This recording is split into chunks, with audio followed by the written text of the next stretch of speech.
அப்போ ஒரு பையனுக்கும் இவங்களுக்கும் ஒரு வாக்குவாதம் வருது. யார் டிஎஸ்பி காயத்ரிக்கும். அப்போ அது அந்த இடத்துல வந்து பாதி விஷுவலுக்கு மேலே தான் வெளியே வந்திருக்கு. 2 பேருக்குள்ள ஒருத்தர் பண்ணக்குள்ள இந்த பையனோட கை வந்து அவங்களுடைய மார்பகத்தில் பட்டுருது.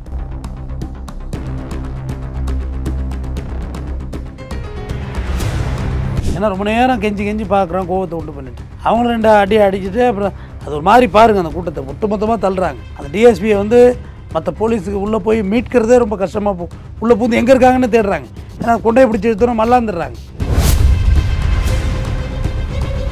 ஒரு எல்லை இருக்குது, அதில் நின்று பேசணும். இவங்களும் சரி அவங்கள கன்வின்ஸ் பண்ணணுங்கிறதுட்டு அவங்களாம் இறங்கி போனாங்க. அதை பப்ளிக் அட்வான்டேஜாகவும் எடுத்துருவாங்க. நம்ம ஒரு அட்வைஸ் பண்ணுறோன்னா ஒரு தூரத்தில் நின்று தான் பேசணும், சூழ்நிலையை விலக்கி சொல்லணும், யாராவது 2 பேரை கைது பண்ணியிருக்கணும், ஏதாவது ஒன்று செஞ்சிடணும்ல. டிஎஸ்பி காயத்ரி போய் பேச்சுவார்த்தை நடத்துகிறாங்க. இத்தனைக்கும் அந்த லேடிஸோட பொம்பளை உட்காந்துருக்காங்கல்ல, கீழே ஈவனாக முட்டி போட்டு இவங்களும் உட்காந்து, ஏன்னா ஒரு குடும்பத்தில் ஒரு பையன் இறந்துருக்கான். அப்போ ஒரு டிஎஸ்பியாக பொறுப்பாக உள்ளவங்க அவங்க ஒரு சினிமா நடிக்க போய் இப்போ ஈசிஆரில் ஒரு ஆக்சிடென்ட் பண்ணி இறந்து போனாங்க. குத்திட்டீங்களா போய் மாக்குன்னு லாரி டிரைவர்னா ஒரு இழப்பமானு கேட்குறேன். கேட்க ஆள் இல்லைன்னா அது என்ன மைண்ட் செட் அது?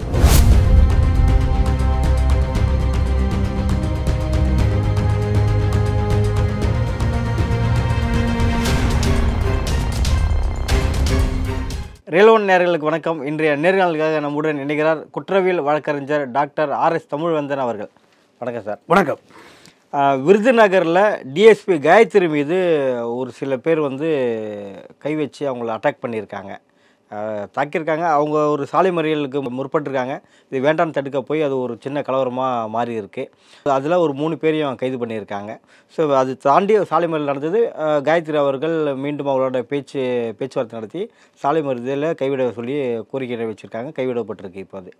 ஸோ இந்த வழக்கை எப்படி பார்க்குறீங்க சார்? எதனால் இந்த சாலை மறியல் நடந்திருக்கு? எதனால் ஸ்பாட் எப்படி ஒரு கலவரம் நடந்திருக்கு? ராமநாதபுரம் மாவட்டம் கமுதிக்கு பக்கத்தில் பெருமாள் தேவன்பட்டி அப்படிங்கிற ஊரை சார்ந்த காளிக்குமார், 33 வயசான காளிக்குமார். அவர் வந்து இந்த லோடு வண்டி, இது சின்ன வண்டி இருக்குல்ல, டாடா ஏஸ் மாதிரி உள்ள வண்டி வச்சு டிரான்ஸ்போர்ட் பண்ணுற வேலை பண்ணிகிட்டு இருந்திருக்காரு. அவர் என்ன பண்ணியிருக்காரு, இந்த தாமிரபரணி ஆற்றுல வந்து ஒரு கூட்டு குடிநீர் திட்டம் ஒன்று இப்போ போட்டிருக்காங்க. அதுக்கு பிளாஸ்டிக் பைப்ஸ் ஏற்றிட்டு போயிட்டு இருந்திருக்காரு.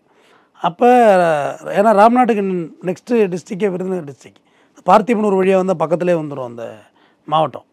ஆனால் போக்குள்ளே விருதுநகர் மாவட்டம் திருச்சூழிக்கு பக்கத்தில் கேத்தநாயக்கன் விளக்கு அப்படிங்கிற இடத்துல ஒரு வண்டியில் போயிட்டுருக்குள்ள ஒரு 2 பைக்கில் அவரை சேஸ் பண்ணுறாங்க.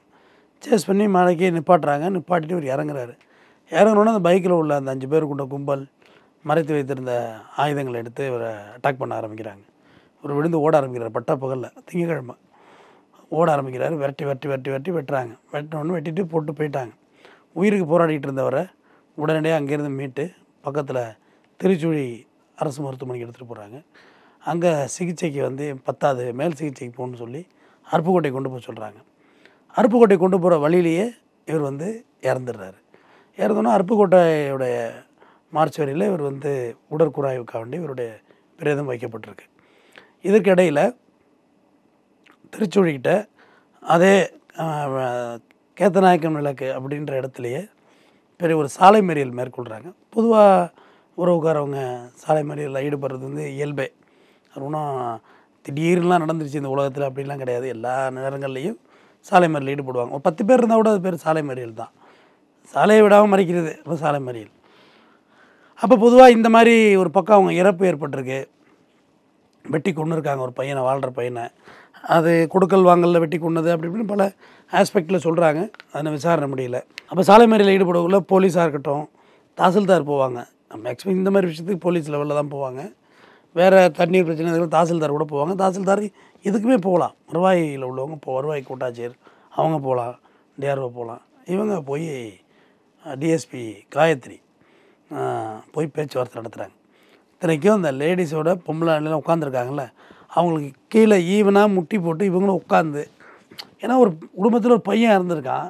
அப்போ ஒரு டிஎஸ்பியாக பொறுப்பாக உள்ளவங்க அவங்க முட்டி போட்டு அவங்கள மாரி மனிதர்கள் எழுந்து நின்று பேச போகிறாங்க. ஆனால் இவங்க அவங்களாம் உட்காந்துருந்து அந்த இடத்த சமாளிக்கிறாங்க, பேலன்ஸ் பண்ணுறாங்க. உங்கள் வழி புரியுது, எல்லாம் தெரியுது, கண்டிப்பாக கைது பண்ணிடுறோம், இப்போதைக்கு சாலை மறியல்லாம் பண்ணாதீங்க, பொதுமக்களுக்கு இடைஞ்சல். சாலை மறியல்ங்கிறது வந்து ரொம்ப நேரம் பண்ணால் அந்த பொதுமக்கள் நிறைய பேர் பேருந்தில் போகிறவங்க மருத்துவமனைக்கு போகிறவங்க எவ்வளோ பேர் இருப்பாங்க. அதனால் பொதுமக்களுக்கு இடைஞ்சலாக இருக்குன்னு நீங்கள் கிளம்புங்க அப்படிங்கிற மாதிரி பேச்சுவார்த்தை நடத்துகிறாங்க. பேச்சுவார்த்தை ஏறக்குறைய முடிஞ்சிட்டு அப்போ ஒரு பையனுக்கும் இவங்களுக்கும் ஒரு வாக்குவாதம் வருது. யார்? டிஎஸ்பி காயத்ரிக்கும். அப்போ அது அந்த இடத்துல வந்து பாதி விஷுவலுக்கு மேலே தான் வெளியே வந்திருக்கு. 2 பேருக்குள்ளே ஒருத்தர் பண்ணக்குள்ள இந்த பையனோட கை வந்து அவங்களுடைய மார்பகத்தில் பட்டுருது. அதான் அந்த வீடியோ, அதான் அந்த ஷாட் அதான் சொல்லுது விஷுவல். பட்டோன்னா அதை பெருசாக ஜூம் பண்ணி திருப்பி எல்லாம் போட்டு காமிக்கிறாங்க. ஒரு எமோஷனில் ஒரு பொது இடத்துல ஒரு தவறு படுறது இயற்கை. அந்த இடத்துல போய் யாரும் குறியலாக அந்த ஒரு பெண் டிஎஸ்பி மேலே கை வைக்கணுங்கிற மென்டாலிட்டி வருமா இருக்குது? அது பயம்தான் வரும். ஆனால் அது வேறு மாதிரி சொல்கிறாங்க. பட் விசாரணை முடிஞ்சாதான் தெரியும். டிஎஸ்பி ட்ரிகர் ஆகி அவனை 2 சவுட்டுறாங்க. அவனை அடிச்சுக்கிட்டே போகிறாங்க இல்லையா? அப்போ பின்னாடி இருந்து டிஎஸ்பியோட கொண்டையை பிடிச்சி ஒருத்தவங்க இழுத்து விட்றாங்க மல்லாக்க. சரியாக பார்க்குறாங்க. அதுக்குள்ளே போலீஸ் பூந்து அடித்து தடியடி நடத்தி எல்லாம் பண்ணிவிட்டு அந்த இடத்த சமாளிச்சிட்டாங்கன்னு வச்சுங்க. அதில் 3 பேர் பாலமுருகன் உட்பட 3 பேரை கைது பண்ணியிருக்காங்க. இதில் என்ன ஒரு எதில் கைது பண்ணியிருக்காங்கன்னா இந்த சண்டையில் தாக்குனதில் டிஎஸ்பியை தாக்கப்பட்ட வழக்கு தப்பு தானே. ஒரு அதிகாரியை வேலையை செய்ய விடாமல் தடுக்கிறது அஃபென்ஸ். அப்புறம் அதுக்கு பிறகும் இந்த இவ்வளவு நடந்த பிறகும் மறுபடியும் அந்த தலைமுடியை மடித்து கட்டிட்டு காம்ப்ரமைஸ் பேசுகிறாங்க. அப்புறம் எஸ்பி டைரெக்டாக வந்து சம்பவ இடத்துக்கு வந்து பேசி ஒரு மாதிரி செட்டில் பண்ணிட்டாங்க. இதில் காவல்துறை தாக்கப்பட்டுட்டாங்க அப்படின்ட்டு செய்திகள் ஆகிப்போச்சு. ஆனால் அங்கே நடந்தது ஒரு தள்ளுமுள்ளுன்னு சொல்லுவாங்கள்ல, அதுதான் நடந்துச்சு. ஆனால் அவங்க ஒரு பெண் அவங்க மேலே வந்து தவறான இடத்துல படுற அளவுக்கான தூரத்தில் நடந்தது தப்பு.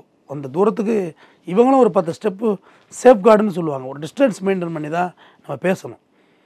ரொம்ப கிட்டக்க போய் பேசக்கூடாது. ஏன்னா அவங்களுக்கு அதுக்கான பயிற்சி அவங்கள்ட்ட இருக்குது. டக்குன்னு ஒருத்தன் குத்திடுறான்னா என்ன செய்ய முடியும் ஒரு கோபத்தில்? ஏன்னா அங்கே உயிர் போயிட்டுக்குள்ள எமோஷனல் அதிகமாக இருக்கும். கட்டுப்படுத்த முடியாத ஒரு அந்த பொது ஜனத்துக்குன்னு ஒரு க்ரௌடு, அதுக்குன்னு சொல்லி ஒரு பெரிய பவர் இருக்கும். இவரும் அவ்வளோ கிட்டக்க போயிருந்துருக்கூடாது. அந்த பையனும் கையை கொஞ்சம் கவனமாக டீல் பண்ணியிருந்துருக்கணும். இவங்க மேலே படுற அளவுக்கு வச்சுருந்துருக்கூடாது. அது ஒரு பெரிய செய்தியாக்கலாம். அவங்களே அதுலேருந்து ரிலாக் ஆகிட்டாங்க. வச்சத்துக்கு 2 அறை வச்சுட்டு அப்புறம் அவங்க அதை பேக் வாங்கிக்கிட்டாங்க, சமாளிச்சுக்கிட்டாங்க. அதுக்கடையில் ஒருத்தர் கொண்டே பிடிச்சி எடுத்தவர் வயதில் மூத்தவர். அவரும் அதை செய்யக்கூடாது. அவங்க மக வயசில் உள்ளவங்க மேலே செய்யக்கூடாது. என்ன தான் நமக்கு இழப்பு இருந்தாலும் நமக்காக வேண்டி வர்ற அதிகாரிகளை, டாக்டர்ஸை, ஒரு பேஷண்ட் ஹாஸ்பிட்டல் எடுத்துகிட்டு போகிறீங்க, டாக்டரால் காப்பாற்ற முடியல, டாக்டர் அடிச்சிட முடியுமா? நம்ம காப்பாற்ற தான் அவங்க இருக்காங்க. போலீஸுங்கிறவங்க நமக்காண்டி தானே இருக்காங்க, நம்ம பாதுகாப்புக்கு தானே இருக்காங்க. நம்ம அவங்கள்ட்ட போய் சண்டை கட்டினதுனால என்ன பிரயோஜனம் ஆக போகுது? இப்போ இந்த காளிக்குமாருடைய பின்புலத்தை ஆய்வு பண்ணணும். அவர் மேலே எதுவும் வழக்கு இருக்கா, இல்லை அவருக்கும் வெட்டினவங்க யார்? இப்போ அதை விட்டுட்டு பிரச்சனை வேறு எங்கேயே ட்ராவல் ஆரம்பிச்சுட்டு பாருங்கள். இப்போ அது ஒரு பக்கம் இவனை கொலை செஞ்சவங்க ஒரு பக்கம் ஒரு டீமு, அதை விட்டுட்டு பிரச்சனை இப்படி போலீஸை தாக்குறதுல இந்த பக்கமே ரிமாண்ட் ஆகிற சூழ்நிலை இந்த பக்கம் உருவாகுது. அது தவறு இல்லது. இப்போ வந்து வழக்குடைய விசாரணை வந்து இது டிஸ்டர்ப் பண்ணணும். இதெல்லாம் முடிஞ்சளவு போலீஸுக்கு வந்து அந்த சமயம் நம்ம கோஆப்ரேட் பண்ணி தான் ஆகணும். நம்ம வருத்தம் தான். நம்ம வீட்டில் ஒருத்தவங்க இறந்துட்டு நமக்கு வருத்தமாக இருக்கும். அது படுகொலை செய்யக்குள்ள வருத்தமாக தான் இருக்கும். ஆனாலும் அதுக்கு ரியாக்ட் பண்ணுற விதம் இது அல்ல. போலீஸு கூட்டத்தில் திட்டினா கூட வாங்கிப்பாங்க தெரியுங்களா? இந்த மாதிரி நடந்தவுள்ள நம்ம கெட்டவர் சொல்லி திட்டினா கூட ரொம்ப பொறுமையாக நின்று கேட்பாங்க. இந்த சொல்கிறோட வழி என்னன்னு சொல்லிட்டு அவங்களுக்கு தெரியும். அதுக்கான பயிற்சி அவங்கள்ட்ட இருக்குது. எவ்வளோ நாங்கள் மாஸ் ப்ரொடெக்ஷன்லாம் நாங்கள் பண்ணியிருக்கோம், பார்த்துருக்கோம். ஓகே, அவனாவது கூட்டத்தில் கெட்டவர் சொல்லி அசிங்கமாக திட்டினா கூட யார் என்னெல்லாம் கேட்க மாட்டாங்க, அமைதியாக இருந்துருவாங்க. ஏன்னா அவங்களுக்கு தெரியும். இதே தான் தாசில்தாரும், இதே தான் கலெக்டரெல்லாம் போட உடனே சில இடத்துல திட்டியெல்லாம் இருக்காங்க. ஆனால் அதுக்காண்டி ரியாக்ட் பண்ண மாட்டாங்க. யார் அவன் சொன்னவன், அவனை தூக்கிட்டு வா வெளுக்கன்லாம் சொல்ல மாட்டாங்க. அது மாசுனா அப்படி தான் இருப்பாங்க, கூட்டம்னா அப்படி தான் இருக்கும். கேரவ பண்ண உள்ள எதுவுமே புரியாது. ஒருத்தவங்க சத்தம் போடுவான், ஒருத்தன் திட்டுவான், ஒருத்தர் செருப்பு விட்டு எறிவான், எல்லாம் நடக்குது தானே. ஆனால் அது அவங்களுக்கான பயிற்சி கொடுக்கப்பட்டிருக்கும். இதெல்லாம் இப்படி தான் ஃபேஸ் பண்ணணும்.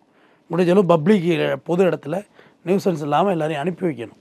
மேக்ஸிமம் 99% பேசி உங்களை கன்வின்ஸ் பண்ணி அனுப்பிடுவாங்க. கடைசி 1% தான் தடியடி எடுப்பாங்க. முடியவே முடியாதுங்க பட்சத்தில் தடியடி எடுத்து அடிக்க ஆரம்பிச்சிடுவாங்க போலீஸு. இதுதான் நடந்தது. 2வது, ஒருத்தவங்க இறந்துருக்க இடத்துல போய் தடியடியில் நடத்த மாட்டாங்க. முடிஞ்சாலும் பேசி அனுப்பிச்சிடுவாங்க. பேசி கன்வின்ஸ் பண்ணுற இடம் தான் அது. யார் மேலேயும் தப்பு இல்லை. இந்த பையன் சின்ன பையனாக தான் இருக்கான். அவனும் தெரியாமல் பட்ட கை அது இவங்களுக்கு அந்த இடத்துல கோவத்தை உண்டு பண்ணிட்டு, ஏன்னா ரொம்ப நேரம் கெஞ்சி பார்க்குறான், கோவத்தை உண்டு பண்ணிட்டு அவங்களும் 2 அடி அடிச்சுட்டு அப்புறம் அது ஒரு மாதிரி பாருங்கள், அந்த கூட்டத்தை ஒட்டுமொத்தமாக தள்ளுறாங்க. அந்த டிஎஸ்பியை வந்து மற்ற போலீஸுக்கு உள்ளே போய் மீட்கிறதே ரொம்ப கஷ்டமாக உள்ளே பூந்து எங்கே இருக்காங்கன்னு தேடுறாங்க. ஏன்னா கொண்டை பிடிச்சி எடுத்தோம் மல்லாந்துடுறாங்க, சரிஞ்சிடுறாங்க. அவங்க மறுபடியும் பேலன்ஸ் பண்ணி வந்துட்டாங்க, ஓவர் கம் பண்ணி வந்துட்டாங்க. அதனால் அதுக்கு இடையில் இப்படி ஒரு சங்கடமாகி போச்சுங்கிறத விட்டு இப்போ இந்த பக்கம் இவங்க மேலே சஃபர் ஆகுது. அப்புறம் இவங்கள்ட்ட ரெக்வஸ்ட் பண்ணி இவங்கள கேஸில் உள்ள போடாமல் வெளியே எடுக்கணும். அந்த வழக்கு விசாரணை டிஸ்டர்ப் ஆகும். கொலை செஞ்சவனை பிடிக்கணும், அது லேட் ஆகும். இல்லாட்டி அங்கே போய் பிடிக்கிற விசாரணையில் அடுத்தடுத்த சிசிடிவி பார்த்து அது யாருன்னு இவங்கள்ட்ட போட்டு காமிச்சு இவங்கெல்லாம் உங்களுக்கு தெரிஞ்சவங்களான்னு கேட்டு அந்த விசாரணை பூரா இப்போ என்ன அப்படியே ஸ்லோவாகிடுது இல்லை உங்களுக்கு. மறுபடியும் நாளைக்கு தான் ரீஸ்டார்ட் பண்ண முடியும் அவங்க போலீஸ் சொல்கிற. அது கொஞ்சம் போலீஸுக்கு நம்ம கோஆப்ரேட் பண்ணுங்கிறது தான் என்னை போன்ற வழக்கறிஞரோட எண்ணங்கள். போலீஸுக்கு ஒத்துழைக்கணும், ஒத்துழைச்சா விசாரிக்க முடியும். விசாரணையில் தவறு இருக்குன்னா நீ கோர்ட்டுக்கு போயிடணும். கோர்ட்டுக்கு போய் இந்த விசாரணை சரியில்லை, வேறு ட்ரான்ஸ்ஃபர் ஓபி போட்டு வேறு ஸ்டேஷனுக்கு மாற்றிக்கலாம், வேறு டிஸ்ட்ரிக்ட் எஸ்பியை கொண்டாந்து விசாரிக்க வைக்கலாம். அதுக்கெல்லாம் கோர்ட்டில் நிறைய ஆப்ஷன் இருக்குது. ஆனால் பட் இந்த இடத்துல அந்த உணர்ச்சி வேகத்தில் நடந்த ஒரு பிரச்சனை அது சாதாரணமாக எல்லோரும் விட்டுட்டு கடந்து தான் போகிறதுக்கு பார்க்கணும். ஆனால் அது நியூஸ் ஆகிப்போச்சு, ஃப்ரீ ஃப்ளாஷ் ஆகிப்போச்சு. காலையிலேருந்து டைமில் இல்லை இருக்குது அந்த நியூஸ். ஏன்னா மர்டர் ஆனவுடனே சரண்டர் ஆனால் ஓகே, சரண்டர் ஆகலைன்னா போலீஸ் தான் தேடி பிடிக்கணும். அந்த பாடியை வாங்க மாட்டாங்க. ஜிஹெச்சில் பெரிய பிரச்சனை நடக்கும். பிரேத விசாரணை பண்ண பிறகு உடற்கூறாய்வு பண்ண பிறகு பாடியை வாங்க மாட்டாங்க. பாடியை யார்ட்டாவது ஒப்படைக்கணும் போலீஸு. நம்ம நினைக்கிறோம் போலீஸுன்னு, நல்ல தவறு பண்ணுறவங்க எல்லா துறையிலையும் இருக்காங்க. நம்ம யாரோ 4 தப்பான போலீஸ் எக்ஸாம்பிள் எடுத்துகிட்டு ஒட்டுமொத்த துறையும் திட்டுறோம். கிடையவே கிடையாது. எவ்வளோ வேலை இருக்குது தெரியுமா அவங்களுக்கு? அந்த பாடியை யார்ட்டாவது ஒப்படைக்கணுங்க, வாங்கணும். யாராவது விட்டுட்டு போக முடியுமா? அப்படியே வச்சு மார்ச்சரில் விட்டு போக முடியுமா? முடியாது. அதை பேசி வாங்க மாட்டாங்க. நீங்கள் அக்யூஸை பிடிக்கிறவங்க நாங்கள் பாடியை வாங்க மாட்டோம்பாங்க. அங்கே ஒரு பெரிய ஸ்ட்ரைக் பண்ணுவாங்க, ஆர்ப்பாட்டம் பண்ணுவாங்க, சத்தம் போடுவாங்க, கரண்டை உடைப்பாங்க. அங்கே போய் பேசணும், பேசி சமாளித்து நாங்கள் பிடிக்கிறோம், 4 பேரை தூக்கியிருக்கோம், 5 பேரை தூக்கியிருக்கோம், ஏதோ ஒன்று சொல்லுவாங்க. ரகசிய விசாரணை மேற்கொண்டு விட்டுருக்கோம், தயவுசெய்து நீங்கள் பாடியை வாங்கிட்டு போங்க. தூக்கிட்டு வந்தாங்களோ விசாரித்தாங்களோ அதெல்லாம் இல்லை, நான் விசாரணை மேற்கொண்டிருக்கோம், ஆளை தூக்கியிருக்கோம், நீங்கள் லேட் பண்ணுறது எங்களுக்கு விசாரணைக்கு டிஸ்டர்பன்ஸாக இருக்குதுன்னு சொல்லி பேசி எப்படியும் அனுப்பிச்சிடுவாங்க. இதுதான் போலீஸ் பண்ண முடியும். அப்போ உணர்ச்சி வேகத்தில் ஸ்ட்ரைக் பண்ண முடியாது, ஸ்ட்ரைக் பண்ண மாட்டாங்கன்னு எப்படி சொல்ல முடியும்? ஒரு இழப்பு ஏற்படக்குள்ள ஸ்ட்ரைக்கு யூஸ்வல் தான், அதை ஒன்றும் நம்ம தவிர்க்க முடியாது. அது போலீஸு தடியடி நடத்துறதையும் ஒன்றும் பண்ண முடியாது. ஒரு கட்டத்துக்கு மேலே நீங்கள் ஹாஸ்பிட்டலில் பாடி வாங்க ஹாஸ்பிட்டலில் உடைக்க ஆரம்பிச்சிங்கன்னா போலீஸ் வேடிக்கை பார்த்துட்டு இருக்குமா? நூறுக்கு நொறுக்கி விட்ருவாங்க பிடிச்சி வச்ச அப்புறம். இல்லை, இந்த சம்பவத்தில் பார்த்தீங்கன்னா டிஎஸ்பி மட்டும் தாக்கப்படலை, ஒரு பிசியும் தாக்கப்பட்டிருக்காரு. கூட்டத்தில் தள்ளு முள்ளு நடக்கிறது தாங்க, அது ஒன்றும் பண்ண முடியாதுங்க. அதுதான் சொல்கிறேன், நம்ம ஒரு டிஸ்டன்ஸ் மெயின்டைன் பண்ணி பேசணும். ஒரு ஒரு ஒரு ஒரு எல்லை இருக்குது, அதில் நின்று பேசணும். இவங்களும் சரி அவங்கள கன்வின்ஸ் பண்ணணுங்கிறத விட்டு அவங்களாம் இறங்கி போடாங்க, அதை பப்ளிக் அட்வான்டேஜாகவும் எடுத்துருவாங்க. நம்ம ஒரு அட்வைஸ் பண்ணுறோன்னா ஒரு தூரத்தில் நின்று தான் பேசணும், சூழ்நிலையை விலக்கி சொல்லணும். யாராவது 2 பேரை கைது பண்ணியிருக்கணும், ஏதாவது ஒன்று செஞ்சிடணும்ல. செய்யாமல் போயிட்டு பேசக்குள்ள இந்த மாதிரி பிரச்சனை வரும். அது தள்ளு முள்ளு தாங்க, அது ஒன்றும் பெரிய தாக்குதல் நடவடிக்கைன்னு நான் பார்க்கல. எல்லா இடத்துலையும் நடக்கிறது தான் உணர்ச்சி வேகத்தில். இல்லை, சாலை மறியல் எடுத்தால் ஒரு தீர்வு கொடுத்துருமா? நம்மளோட எதிர்ப்பை காமிக்கிறது தானுங்க. சாலை மறியல் எப்படி தீர்ப்பு கொடுக்கும்? காவிரியில் தண்ணி வரல, இங்கே உட்காந்து பஸ்ஸை மறைச்சோம்னா சரியாயிடுமா? ஒரு எதிர்ப்பை எப்படி பதிவு பண்ணுறது? நாங்கள் இதை ப்ரொடெஸ்ட் பண்ணுறோம், நாங்கள் எதிர்க்கிறோம். நீங்கள் பண்ணுற சாலை மறியல் அடுத்து வரவர்களுக்கு பின்னாடி ஒரு பேஷண்ட் ஆம்புலன்ஸில் வரலாம், இல்லை வேறு ஏதாவது எது வேணாலும் நடக்கலாம். ஸோ அவர்களுக்கு ஒரு பாதுகாப்பு இல்லாமல் போகுது இல்லையா? அதை ஏன் யோசிக்க மாட்டுறாங்க? காவிரி பிரச்சனை வச்சுங்க, தண்ணி வரல, நம்ம எதுக்காண்டி ஸ்ட்ரைக் பண்ணுறோம் சொல்லுங்கள்? நம்ம எதிர்ப்பை பதிவு பண்ணுறோம். நாங்கள் ஒத்து போகல. இப்போ இலங்கையில் மீனவர்கள் சுட்டுக் கொல்லப்படுறாங்க. மீனவர்கள் போட்டை எடுத்து நாங்கள் கடலுக்கு போகல, நாங்கள் ஸ்ட்ரைக் பண்ணுறோன்னு சொல்கிறாங்க. அப்போ அதை நீங்கள் எப்படி எடுத்துக்கிறீங்க? அந்த ஸ்ட்ரைக்னால யாருக்கும் பாதிப்பு இல்லை. யார் சொன்னது? ஸ்ட்ரைக் பண்ணவங்கள எதுக்கு போய் பேச்சுவார்த்தை நடத்துது? யார் வேலை நிறுத்தம் பண்ணாலும், யார் உண்ணாவிரதம் இருந்தாலும் அரசாங்கம் பேச்சுவார்த்தை நடத்தியே ஆகும். அதுதான் பெரிய நம்மளோட போராட்டத்தோட பெரிய வடிவங்க. உண்ணாவிரதம் தான் பெரிய வடிவம். நீங்கள் இருந்து பாருங்கள், உண்ணாவிரதம் மட்டும் இவ்வளோ பெரிய ஜெயிலுக்குள்ளே உள்ளேருந்து உண்ணாவிரதம் இருக்கிற செய்தியெல்லாம் முறையெல்லாம் வராது. இப்போ வெளில வந்துடுது, உடனே வந்துடும். நீங்கள் சாப்பிடாமல் ஒரு வேளை சாப்பிடாமல் இருக்கலாம், சூப்பர்லேருந்து அத்தனை பேர் வந்து உங்களை கெஞ்சி சாப்பிட வைப்பாங்க. தெரிஞ்சவங்க கோரிக்கை என்ன, நிறைவேற்றுற கோரிக்கை நிறைவேற்ற முடியலன்னா இத்தனை நாளில் பரிசீலிக்கிறோன்னு சொல்லி உங்கள் லெட்டர் கொடுத்து உங்களை சாப்பிட வைப்பாங்க. ஏன்னா உண்ணாவிரதம் அவ்வளோ உச்சம். ஜெயிலுக்குள்ளேயே இதுன்னு சொல்ல வர்றேன். நீங்கள் கைதியாகவே இருக்கலாம், நீங்கள் உண்ணாவிரதம் மட்டும் இருந்தீங்கன்னா அப்படி தான் உங்களை அவ்வளோ கவனிப்பாங்க, சரி பண்ணி உங்கள் பிரச்சனையை சார்ட் அவுட் பண்ணி கொடுப்பாங்க. நீங்கள் நினைக்கலாம் ஜெயிலுக்குள்ளே போட்டு அடித்தா என்ன தெரிஞ்சிட போகுதுன்னு. மேட்ரு லீக் ஆனால் போதும் நீங்கள் உண்ணாவிரதம் இருக்கீங்கன்னு. அப்புறம் ஊடகங்கள் தான் பார்த்துக்க போகிறீங்க என்ன இருக்க. ப்ரொட்டஸ்ட்டுங்கிறது, போராட்டங்கிறது கட்டாயம் தேவை, எல்லா காலங்களையும் தேவை, எல்லாத்துக்கும் வேணும். இவ்வளோ பெரிய போராட்டம் எதுக்கு நடந்துச்சு? உலகே திரும்பி பார்த்தது. ஜல்லிக்கட்டு எப்படி கவர்மெண்ட் கடைசியாக எப்படி படிஞ்சு வந்துச்சு? சென்ட்ரல் கவர்மெண்ட்டு பீட்டா போய் சுப்ரீம் கோர்ட்டு போய் ஜிஓவே போட்டாங்க, மாட்டை பட்டியல் இனத்தில் வச்சுருக்கோன்னு, காட்சிப்படுத்தப்பட்ட விலங்குகளில் வச்சுருக்கோம் அப்படின்னு சொல்லி. அப்புறம் எப்படி நமக்கு மட்டும் விலங்கு இல்லை? அது போல போராட்டங்கள் இந்த கொலைக்கு வர சாலை முறையில் ஒப்பிட்டு பார்க்குறீங்களா? போராட்டங்கிறது என்ன? போராட்டங்கிறது ஒன்று தான். போராட்டங்கிறது ஒன்று தான். உங்கள்கிட்ட இழப்பு, அது எனக்கு அக்யூஸை பிடிக்கல, அந்த உணர்ச்சி வேகம் என்கிட்ட இருக்க தான் செய்யும். அது யாருக்காக இருந்தாலும் சரி. அது ஏங்க விபத்தில் இறந்துடுவாங்கங்க, ஸ்பாட் அவுட் ஆகிடுவாங்க, அப்படியே சாலையை மறிச்சிடுவாங்க. எத்தனையோ பார்த்துருக்கோம். விபத்து பண்ண லாரி டிரைவரை விழுந்து அடிக்கிறாங்களே, என்ன அர்த்தத்தில் அடிக்கிறாங்க? மது போதையில் விபத்து பண்ணியிருக்கலாம். அவன் நார்மலாக உள்ளவன். நான் இப்போ இடையில் ஒரு விபத்து ஒன்று பார்த்தேன். இங்கே இதுக்கு போகக்குள்ள, திருவண்ணாமலை போகக்குள்ள, அந்த டிரைவர் ஒரு அப்புராணி. அவன் ஒரு ட்ரக்கு வண்டி, அவனை போட்டு சாத்துறாங்க. ரீல்ஸ் போட்டுக்கிட்டு கூட ஒரு ட்ரக் ஓட்டியிருக்கலாம்ல. ஒருத்தனை பிடிச்சி போட்டு லைவாக அடிக்கிறாங்க. வீலில் ஒரு பாடி இருக்குது, நான் இல்லைன்னு சொல்லலை, ஏறி இறங்கிட்டு. அவன் பார்த்தா உள் ரோட்லேருந்து டூ வீலரில் வந்து ஏறின, உள் ரோட்லேருந்து டூ வீலரில் இப்போ ஹாயாக கிராமத்துக்குள்ளேருந்து வந்து ஏறுறான். இவர் ஹைவேயில் போன லாரி அடிச்சிடுறான். அந்த டிரைவர் சின்ன பேலாக இருக்கான், அவனை பிடிச்சி வச்சு குத்துன்னு குத்துறாங்க. நான் போனேன்னா எல்லா வண்டியும் கடந்து போகிறாங்க.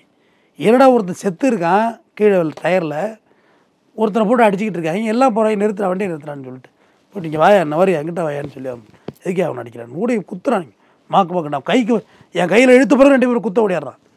உனக்கு அவ்வளோதான், எதுக்கு இவன் அடிக்கிற? இப்போ தர நடந்திருக்கு, போலீஸ் வர சொல்கிறார் இருன்னு சொல்லிட்டு போலீஸ் வர சொல்லி போலீஸை கொடுத்து அவன்கிட்ட கொடுக்கணும். போலீஸ் வண்டியில் ஏற போகிறான், அப்போ விட்டே ஒருத்தர் மாக்கணும் குத்துறான் அவனை. அப்போ இது என்ன அர்த்தம்? அது இது சரியாது, இந்த பார்வை சரியா? அவனை குத்துனா உயிரோடு வந்துடுவாங்களா? அது சொல்லுங்கள். குத்துனா உயிரோடு வருவாங்களான்னு கேட்டேன். விபத்து நடந்திருக்கு, விபத்து இஸ் ஹேப்பன்டு. அதோட தான் விட்டுட்டு ஓடுறானோ வண்டியெல்லாம். கொஞ்சம் உயிர் கிடந்தா கூட அவன் தூக்கிட்டு போய் கார்லேயோ அவன் வச்சிருக்க லாரிலேயோ கொண்டு போய் காப்பாற்ற கூட நினைக்காத காரணம் இதுக்கு பயந்துக்கிட்டு தான் ஓட ஆரம்பிச்சிடுறது. வண்டி ஆக்சிடென்ட் ஆனு விட்டு ஓடிடுறான், அரை உயிருங்க உயிருமா.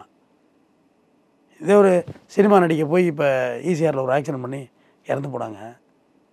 குத்திட்டீங்களா போய் மாக்குன்னு? அதான் லாரி டிரைவர்னா ஒரு இழப்பமானு கேட்குறேன். கேட்க ஆள் இல்லைன்னா அது என்ன மைண்ட் செட்? அது அவங்க வீட்டில் ஒரு கல் கூட எரிய உள்ளவங்க தைரியம் இல்லை, என்ன காரணம்? எதை கண்டு பயப்படுறீங்கன்னு கேட்குறேன். கேட்க முடியல. இல்லை, ஆனால் லாரி டிரைவர் அடிக்கிறீங்க. எவ்வளோ பெரிய வண்டி தெரியுமா வச்சுருக்குது? ஒரு அசக்குனா போதும், எலுமிச்சம்பழம் மாதிரி நசிக்கிறோம் நம்மலாம். அவனை விழுந்து அடிக்கிறது, டூ வீலர்காரன் மிரட்டி போய் அடிக்கிறது லாரி டிரைவரை. இது என்ன மென்டாலிட்டின்னு கேட்குறேன். பைக்கில் ஆரன் அடித்து பார்த்துட்டு இடம் கொடுக்கலையா போய் அடிக்கிறது. எங்கே இடம் கொடுக்குறது? இடம் தான் கொடுக்க போகிறான், நெல் வயலில் பரட்டி விடுறது வண்டியை, அவனை போய் அடிக்கிறது. நீங்கள் யார் நடு ரோட்டில் அவனை அடிக்கிறது? சொல்லுங்கள், முதல்ல சொல்லுங்கள். உங்களை யார் அந்த அதிகாரத்தை கொடுத்தா? போலீஸை கூப்பிட்டு சொல்லுங்கள், போலீஸ் வரட்டும், வழக்கு போடட்டும், ஜெயிலில் தூக்கி போட்டோம். நீங்கள் எப்படி பப்ளிக்கில் அடிப்பீங்க? ஏன் அந்த நடிகை அடிக்கலைன்னு நான் கேட்குறேன். ஏன் அவங்களுக்கு எதிராக ஒரு வீடியோ போடலன்னு நான் கேட்குறேன். பயம் தானே? அதிகாரமா? இல்லை அவங்க மேலே உங்களுக்கு சாஃப்ட் கார்னர் இருக்கான்னு கேட்குறேன். லாரி டிரைவர் அடித்தா ஒரு சில டிரைவர் திருப்பி வர்றீங்க. ஏன் அந்த நடிகையை எதிர்த்து கேட்க மாட்டீங்கன்னு நான் கேட்குறேன். காவல்துறையிட்ட போய் நம்ம விதண்டாவாதம் பண்ணுறதுனால நமக்கு மேலும் தான் பிரச்சனை. இப்போ இவங்களை ரெஸ்கியூ பண்ணுறதுல இப்போ அதுலேருந்து பின்ன வாங்குற மாதிரி ஆகிடும். இப்போ நீங்கள் ஸ்டேஷனுக்கு போனால் அவங்க எவ்வளோ வேகம் வரும் உங்கள் மேலே வரும்ல. எல்லாருக்கும் உள்ளது தானே, நடு ரோட்டில் அடிச்சுட்டாக்க. அதனால் காவல்துறைக்கு ஒத்துழைக்கணும். நம்ம இவருக்கு யாரெல்லாம் எதிர்ப்பு இருந்தாலும் ஒரு லிஸ்ட்டாவது கொடுக்கணும்ல போலீஸ்கிட்ட. ஏங்க ஒருத்தவங்களுக்கும் பின்னணி விசாரிக்க போலீஸுக்கு ஒரு டைம் வேணும், உங்களுக்கு யாரெல்லாம் எதிர்ப்புன்னு. அதை விடுத்துட்டு நீங்கள் பாட்டுக்கு போய் சாலை மறியல் பண்ணுறதுலோ அவங்கள வம்பளக்கிறதுல எந்த பிரயோஜனம் அங்கே வராது. எதிர்ப்பை பதிவு பண்ணுறீங்க, உடனடியாக அவங்க குற்றவாளியில் கைது பண்ணி நடவடிக்கை எடுப்பாங்க. நீங்கள் குறைந்தபட்சம் அவங்களோட எதிரிகள் யார் அப்படின்றதாவது சொல்லணும். எதுவும் இல்லாமல் வீண் விதண்டாவாதங்கள், சண்டைகளை மேக்ஸிமம் நம்ம தவிர்க்கணும். அது போலீஸ்கிட்டன்னு இல்லை, யாருக்கிட்டையுமே நம்ம தேவையில்லாமல் பேச வேண்டியதில்லை. பப்ளிக்கிட்டையுமே சரி, எதுக்கு தேவையில்லாமல் பேசணும்? நம்மளோட ப்ரேயர் என்னவோ அதை நிறைவேற்ற வழி பார்க்கணும். நடப்பு நிகழ்வுகள் குறித்து பல கருத்தில் இப்போ மிக்க நன்றி சார். நன்றி.